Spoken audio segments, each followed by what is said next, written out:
5ই আগস্টের গণঅভ্যুত্থানে বিতর্কিত ভূমিকা এবং ফ্যাসিবাদী সরকার পতনের পর অনেকটাই ভেঙে পড়ে দেশের আইনশৃঙ্খলা বাহিনী। দেশে বেড়ে যায় চুরি, ছিনতাই, খুন ও ডাকাতির মতো নানাবিধ অপরাধ কর্মকাণ্ড। ফলে দেশে স্থিতিশীলতা ফিরিয়ে আনতে নতুন বছরকে কেন্দ্র করে বিভিন্ন পরিকল্পনা হাতে নেয় আইনশৃঙ্খলা বাহিনী। কিন্তু গত এক মাসে দেশে চুরি, ছিনতাই, খুনের মতো অপরাধগুলোকে লক্ষ্য করলে দেখা যায় মৌলভীবাজারে 5 জন খুন, ঢাকার এলিফ্যান্ট রোডে প্রকাশ্যে কুপিয়ে গুরুতর আহত করা হয় এক ব্যবসায়ীকে। তাছাড়াও পল্লবীতে খুনের শিকার হন আরও একজন।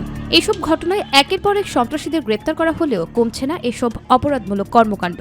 গোয়েন্দা তথ্য বলছে, দেশের এমন অস্থিতিশীল পরিস্থিতির সুযোগ নিচ্ছে শীর্ষ সন্ত্রাসীরা। নানা বিষয়কে কেন্দ্র করে সংঘটিত হচ্ছে এসব অপরাধ। পুলিশের পরিসংখ্যান বলছে 2024 সালের 1 জানুয়ারি থেকে নভেম্বর পর্যন্ত দেশে 3228 জন খুন হয়েছেন, আর গড়ে 355 জন হত্যার শিকার হন। শুধু আগস্ট মাসেই খুন হয়েছেন 628 জন।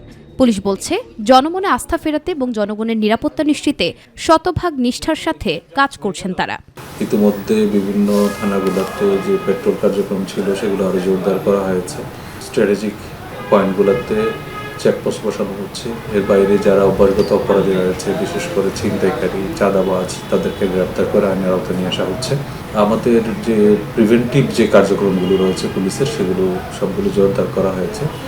যদিও আপাতত দৃষ্টিতে মামলার সংখ্যাটা বাড়তি মনে হচ্ছে, কিন্তু এটা আমি বলবো অপরাধ নিয়ন্ত্রণের জন্য এই জিনিসটা ভালো। এদিকে অপরাধ বিশেষজ্ঞের মতে, জনবান্ধব পুলিশই পারে অপরাধমূলক এসব কর্মকাণ্ড কমিয়ে আনতে। একই সাথে রাজনৈতিক বলয় থেকে সংস্থাটিকে আলাদা রাখারও দাবি জানান তিনি।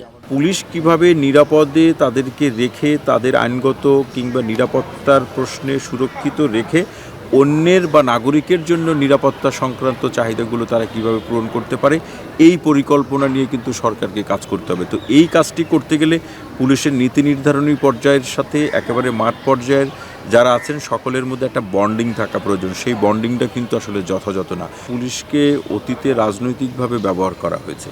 এখন এই রাজনৈতিক প্রক্রিয়া থেকে পুলিশকে সরিয়ে এনে একেবারে পেশাদারিত্বমূলক বৈশিষ্ট্য বা প্রক্রিয়ায় তার কার্যক্রম পরিচালনার ক্ষেত্র তৈরি করা কঠিন কোনো কিছু না, প্রয়োজন শুধু সদিচ্ছা।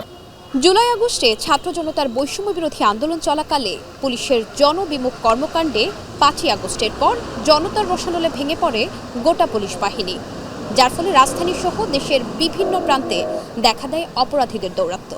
বাড়তে থাকে একের পর এক অপরাধ প্রবণতা।